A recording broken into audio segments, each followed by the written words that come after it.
Hola, buenas tardes. Ya había empezado a grabar el video y me di cuenta a la mitad del video que tenía el micrófono apagado, entonces, bueno, hay un malentendido en la primera versión, pero bueno.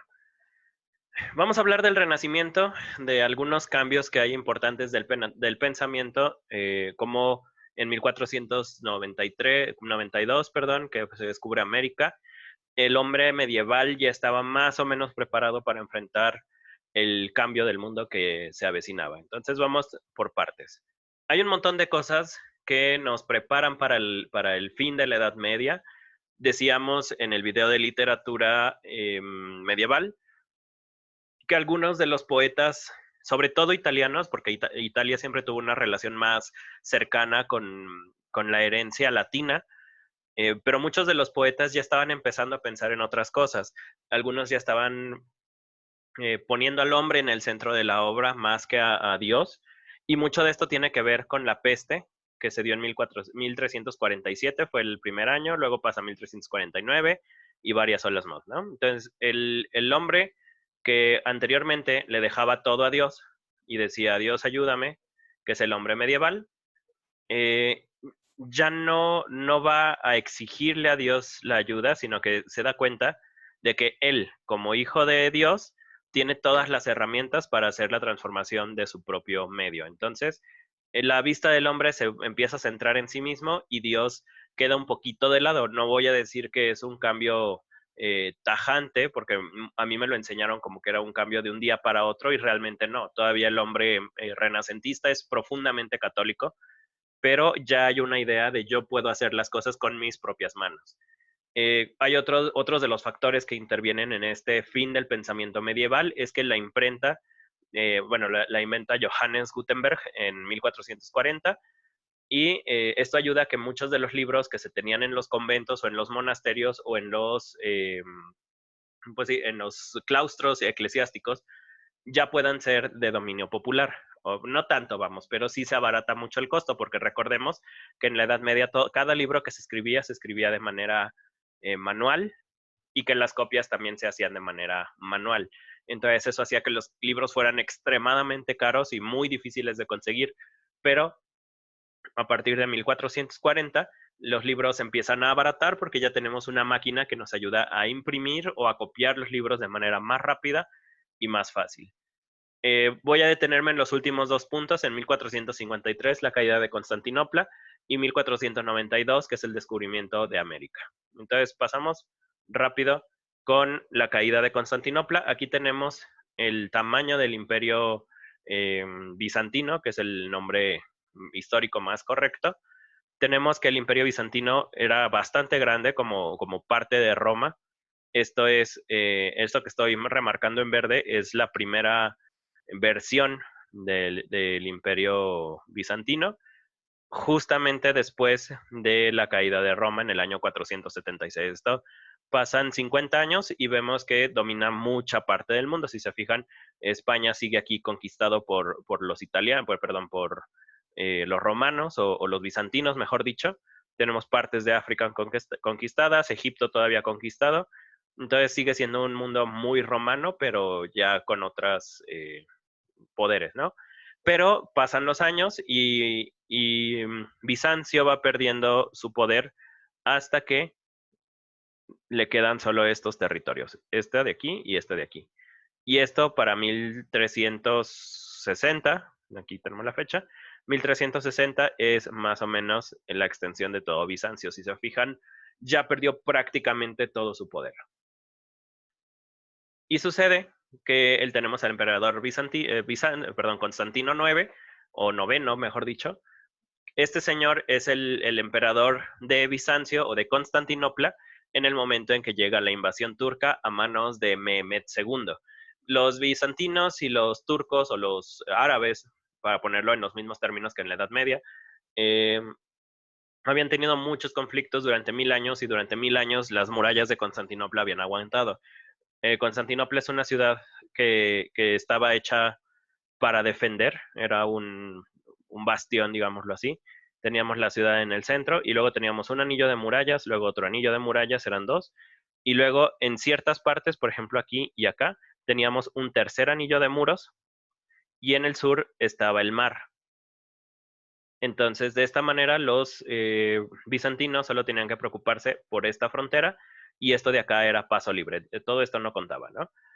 Pero Mehmed II lleva un cañón, uno de los cañones más grandes de la historia, que es la Gran Bombarda, y empieza a bombardear los muros. Es este que está aquí en la foto, ¿no? Con este cañón los turcos bombardean uno y otro día durante 52 días los muros de Constantinopla.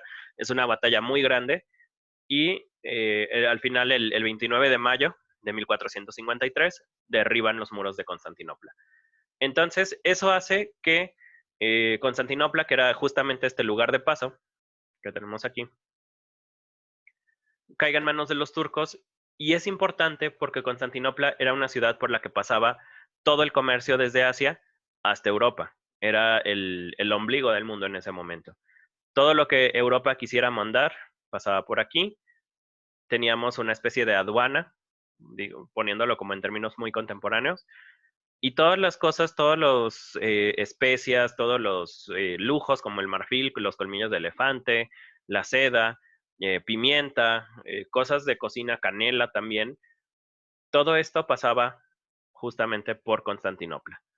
¿Qué es lo que sucede cuando cae Constantinopla? Bueno, que primero todos estos productos se quedan atascados ahí porque los turcos ya no los sueltan, ya están exigiendo mucho dinero por todas las cosas que quieran comercial hacia el otro lado de, eh, bueno, hacia Asia. Entonces tienen ahí su retén, están cobrando 10, 15, 50 veces el precio. Suelo ponerles un ejemplo muy básico, el chiste es que lo entiendan, que si aquí ahorita tenemos que la sal nos cuesta 10 pesos la bolsa, o la canela, es más cara, pero para hacerlo más fácil, ¿no?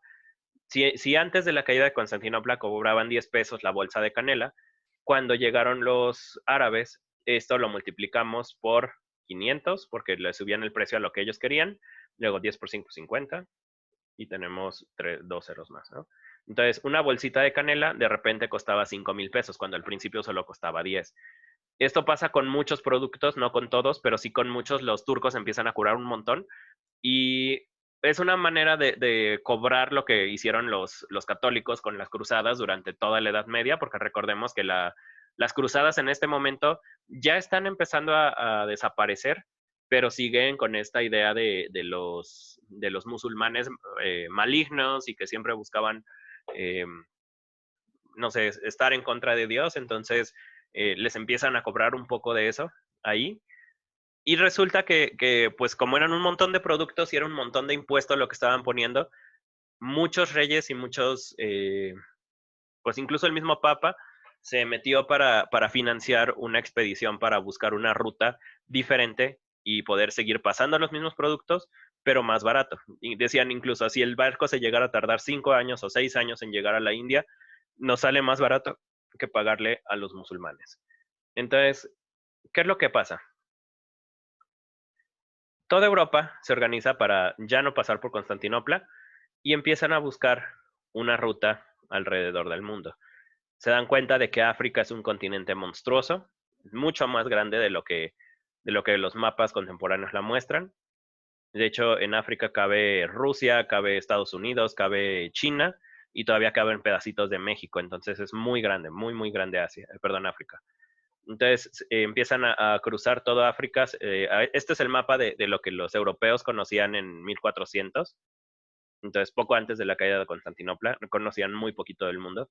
Entonces, se empiezan a dar cuenta de que África es un continente monstruoso, que tardan a veces hasta 10 o 15 años en navegar alrededor de toda África, y eso considerando que no tengan percances o malentendidos o que no los maten en el camino o así, ¿no? Y resulta que llegar a la India es una empresa muy cara y muy difícil para todos los barcos, ¿no? Entonces, los europeos se organizan para mandar expediciones hacia acá, porque no sabían que existía América. Ahorita voy a poner un mapa. Esto no sabían que existía, porque para ellos, al pasar esto, llegaban directamente a Japón, que era como la isla más lejana que ellos conocían. Hay un mito que es como, que se repite incluso en películas y caricaturas, que dicen que durante la Edad Media la gente creía que el mundo era plano y que había dragones en la orilla y que se los comían. Eso no es cierto, eso es un mito. Eso lo inventan los escolares o los académicos de 1800, desde el neoclásico, sobre todo con la idea de desprestigiar las épocas pasadas. Siempre ha sido más fácil decir que los otros son estúpidos y que nosotros somos más inteligentes, pero eso es una cosa que sucede año con año. Con la generación anterior, yo creo que mi generación es más inteligente que la anterior, y la generación, digamos, los jóvenes de ahorita de 12, 15, 18 años, creen que son más inteligentes que nosotros o que yo, ¿no? Entonces, eso es un fenómeno cultural o un fenómeno humano, creer que siempre vivimos en la mejor generación, y pues no le puedes decir nada a alguien que ya está muerto ya no te puede responder, ¿no? Entonces, este mito de que la Tierra era plana no es cierto. Esto ya se sabe desde hace casi 2000 años, 2200 años. Había un filósofo griego, un matemático griego que se llama Eratóstenes, y Eratóstenes demostró con un palo, una vara, pues, que la sombra en una ciudad era como más así, más cerrado el ángulo, y que en otra ciudad, no recuerdo cuál, pero eran ciudades griegas, la sombra era más abierta. Entonces hizo cálculos y demostró que la tierra era redonda y dio un aproximado de la circunferencia de la Tierra. Esto hace 2200 años. Entonces los europeos no creían que era plana la Tierra, pero no sabían que existía América. Creían que era casi pura agua y bueno, no estaban tan equivocados, ¿no? Entonces, estos son como algunas de las secuelas directas de la caída de Constantinopla, la búsqueda de otra ruta hacia la India. Y después tenemos a dos figuras importantes. Tenemos a Marco Polo, que es una figura medieval. Fíjense en la época en la que nace, 1254, es plenamente medieval. Todavía ni siquiera pasa la peste cuando Marco Polo va a viajar. Y Marco Polo tiene este viaje. Ahorita, incluso todavía en el 2015, había algunos artículos que decían que el viaje de Marco Polo era falso, o que al menos no es tan real o no es tan bueno creerle a pies juntillas, porque sí se sabe que llegó a ciertas partes de China y de la India, pero hay algunos relatos que los historiadores contemporáneos no saben si son o no son ciertos. Una defensa que estaba leyendo hace rato es que, por ejemplo, el papel, los billetes que usamos actualmente, Marco Polo ya los había visto en China en el año 1270. Y él decía que un billete o un papel tenía más valor que elefantes o que otras cosas que había allá. Esto es algo que pues no se podría describir si no se viera, ¿no? Esa es la defensa, muy, muy general el argumento, pero es más o menos lo que va. El chiste, independientemente de si son verdaderos o son falsos, o qué tan falsos son, o qué tan verdaderos son, la idea de que Marco Polo exploró el mundo, pues ayudó mucho a entender que había otras culturas, que había más cosas, y como realmente no muchos marineros escribían, pues bueno, las crónicas o los viajes de Marco Polo fueron los que quedaron como testimonio histórico literario, ¿no? Luego tenemos a Cristóbal Colón, que es otro de los personajes importantes para la exploración del mundo. Cristóbal Colón, eh, no se sabe exactamente de dónde es. Muchos indicios, sobre todo se me fue el nombre Menéndez Pidal, el historiador que hablábamos en la Edad Media con el Mío Cid.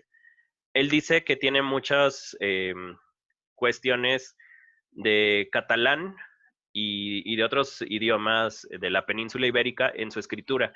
Y también argumenta que el italiano que utiliza es mal italiano y que tiene más como pinta de español, ¿no? Bueno, no importa realmente de dónde sea. Este es el mapa que conocía Cristóbal Colón. Aquí está China y aquí está España. O más bien, aquí está España. Entonces, si se fijan, aquí no tenemos la tierra de América, no existía. Este es el mapa de Toscanelli. Este es el mapa más actualizado que había en esa época y realmente no se sabía que existía América. Eh, Hay una cosa importante, en muchas partes van a ver que los vikingos ya conocían el continente americano, sí. Se sabe que sobre todo eh, Eric el Rojo, me parece, o uno de sus hijos, descubrió América mucho antes de que los españoles o el resto de los europeos lo vieran, pero hay una cuestión. Los vikingos tuvieron su época de oro entre el año 750 y el año 1050. O sea, fueron como 300 años de los vikingos, ¿no? Pero los vikingos fueron una vez a este continente que ellos llamaron Vinland. Se sabe que llegaron como a las orillas de Estados Unidos y Canadá. Se han encontrado piedras rúnicas o escritos, digamos, vikingos en las orillas. Em, pero los vikingos no hicieron tantos viajes hacia América y parece que fueron uno o dos o tres, cuando mucho, viajes los que hicieron o generaciones, porque era un viaje tan largo y tan peligroso que no era comercialmente viable. La diferencia con Cristóbal Colón es que él sí hizo este viaje con intención de lucro, porque era para buscar una ruta comercial, y cuando se dio cuenta de que era una tierra nueva, de hecho creo él ni siquiera sabía que fue una tierra nueva, él pensaba que era la India, pero la noticia le llegó a gente importante, a reyes, al papa, a señores feudales que todavía existían en esa época. Entonces, esta es la diferencia, que los vikingos pues lo hicieron y dijeron, pues está bonito, y algunos se quedaron a vivir en América y otros ya se regresaron, pero Cristóbal Colón sí llevó las noticias hasta otras partes y llegó a gente que pudo mover ejércitos y que pudo mover dinero con tal de reclamar este territorio. Entonces, una vez que se descubre América, toda la cuestión de Constantinopla queda en el olvido, pero pues bueno, empieza la explotación de América. Hay algunas cosas ahí importantes, pero más o menos. Bueno, entonces, estos dos son dos de los personajes importantes de la exploración del mundo. No nos vamos a meter mucho en este tema, solo cosas generales. O sea, el mundo no era plano. Las figuras importantes, Marco Polo y Cristóbal Colón. Cristóbal Colón, cuando hizo su primer viaje a las Antillas, que fue la primera isla que descubre cerca de Cuba, eh,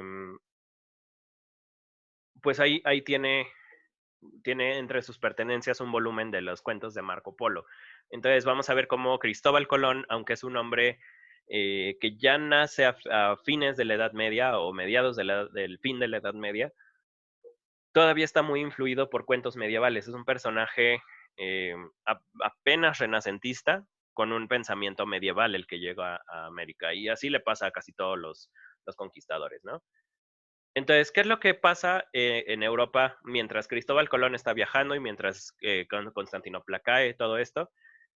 Pasan muchas cosas filosófica e intelectualmente. Ahorita vamos a ellas, pero vamos a hablar de la ciudad más importante o cómo inicia el Renacimiento.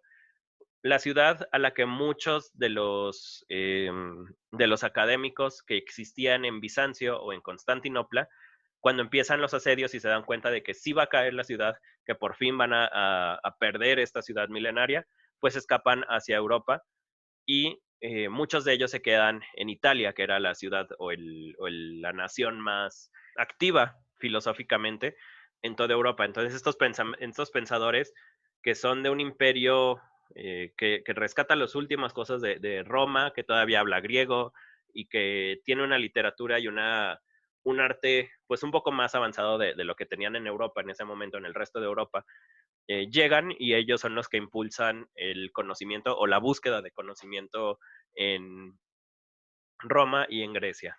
Y unas de las primeras manifestaciones del Renacimiento son en la pintura y en la arquitectura. Luego, va cambiando el pensamiento, les hablaba en clase en línea, que algunas de las cosas importantes que trae el Renacimiento es que eh, ya no hay una búsqueda de pertenecer a una sociedad, sino que ya cada persona puede buscarse a sí mismo. Ya empezamos con la idea del individuo, pero ya más definida. En la Edad Media estaba sujeto a tu destino como campesino o a tu destino como caballero o como herrero. La profesión que tuvieras era lo que marcaba tu vida. Pero en el Renacimiento ya empezamos a decir, bueno, sí, puede ser que seas pintor, pero también puede ser escultor y puede ser esto, puede ser lo otro. Y esto permite que los hombres renacentistas tengan un montón de profesiones y que sus pensamientos se vayan para todos lados. Y eso está como muy padre. El hombre empieza a ser el que es dueño de su destino. Si no haces las cosas, pues Dios no te va a venir a ayudar y tú vas a ser responsable de esto. A esto se conjuga después la idea del infierno de Dante y del paraíso y del purgatorio. Griegos y romanos ya lo habíamos hablado.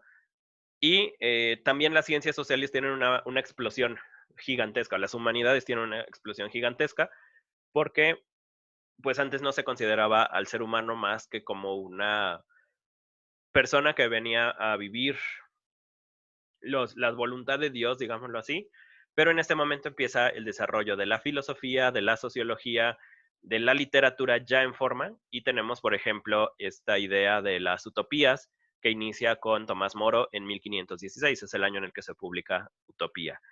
Esta, muy general, es una obra que habla de una ciudad perfecta en la que hay un rey o hay un gobierno, recuerdo exactamente si es un rey o es un gobierno democrático, la verdad no me acuerdo, pero es una isla que está aislada y que cada sección de la isla tiene su destino, digámoslo así. Tenemos un barrio de escultores, un barrio de esto, un barrio del otro. Está un tanto basada en la Atlántida de Platón, pero eso es una nota al margen.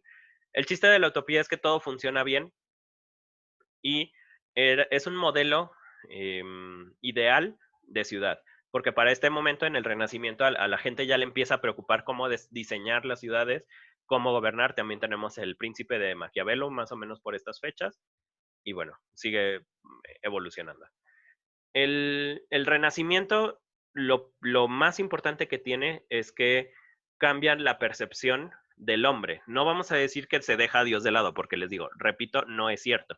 Dios sigue estando ahí y muchas de las pinturas religiosas más bonitas de toda la humanidad vienen del Renacimiento, siguen siendo muy religiosos. Lo que cambia es que el hombre ya puede hacerse a sí mismo, ya puede autoconstruirse.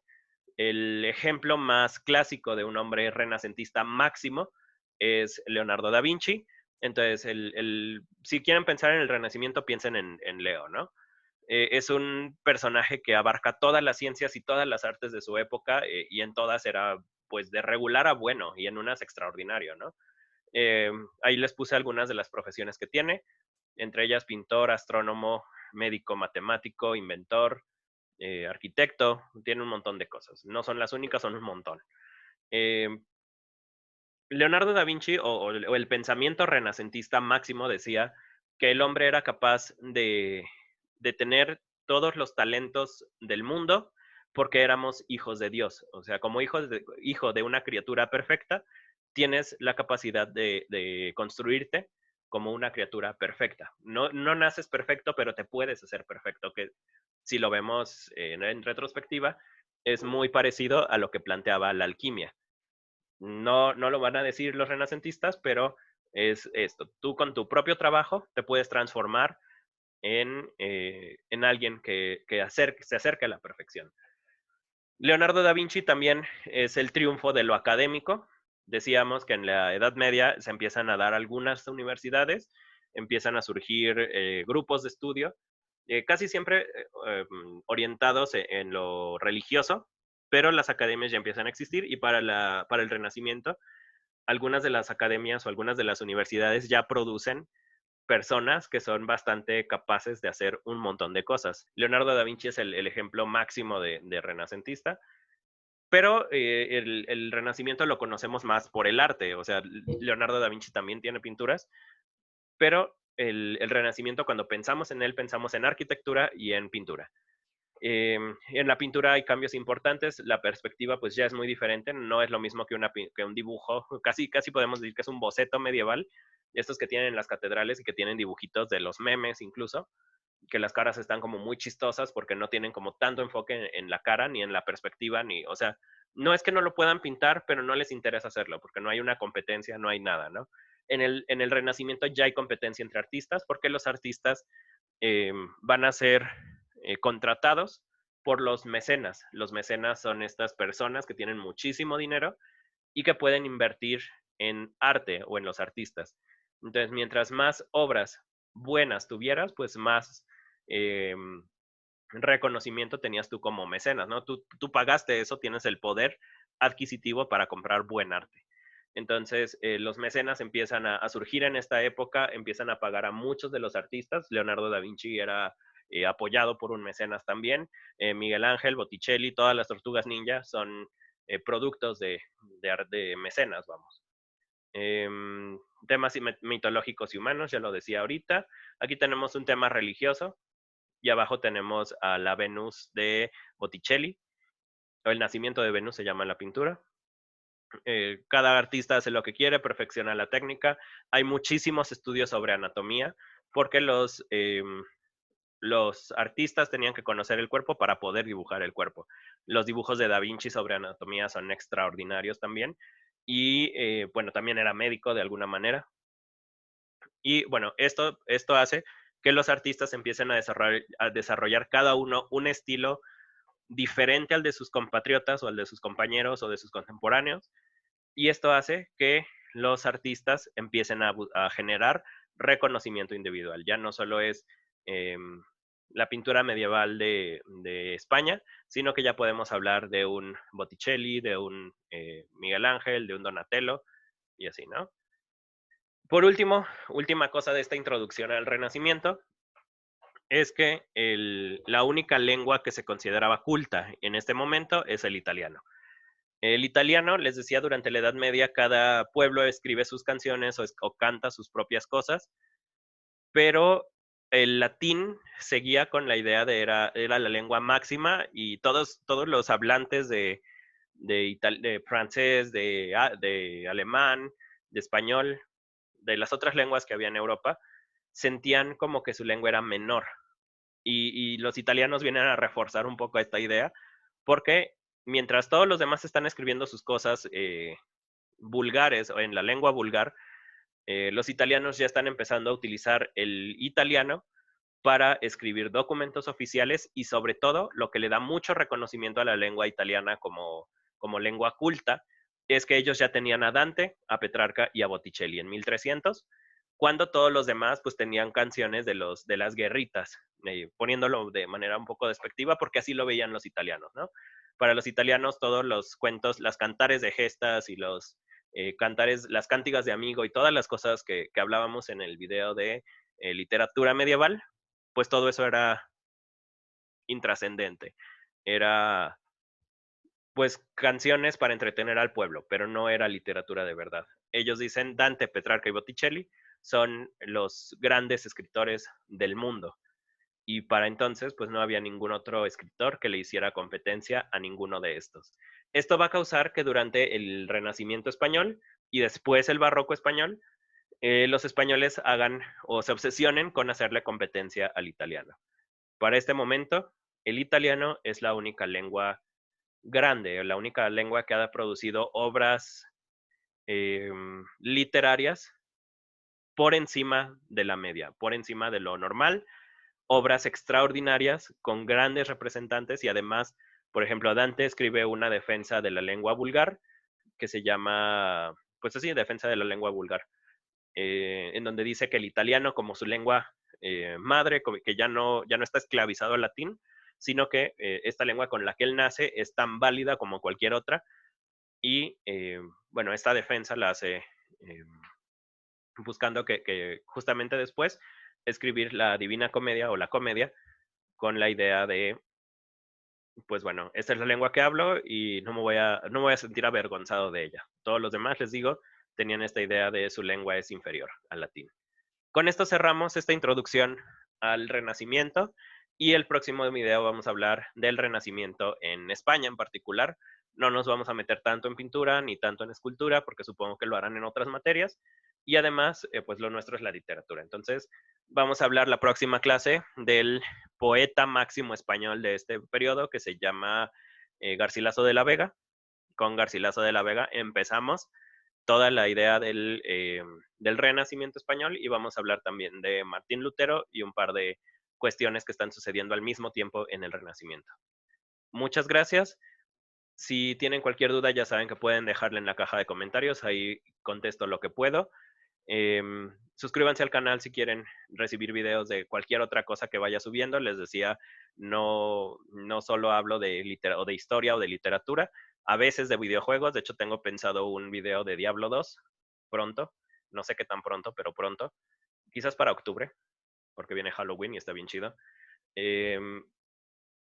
Hablo de libros a veces. Estoy pensando en algunos, no sé todavía cuál. y un poco de mi obra y un poco de otras cosas. Entonces, eso es más o menos lo que van a encontrar. Muchas gracias por su tiempo. Estaremos hablando pronto del Renacimiento y otras cosas divertidas. Cuídense mucho y compartan el video si les agrada, si les agradan estas cosas. Activen la campanita para recibir cualquier notificación y así. Gracias.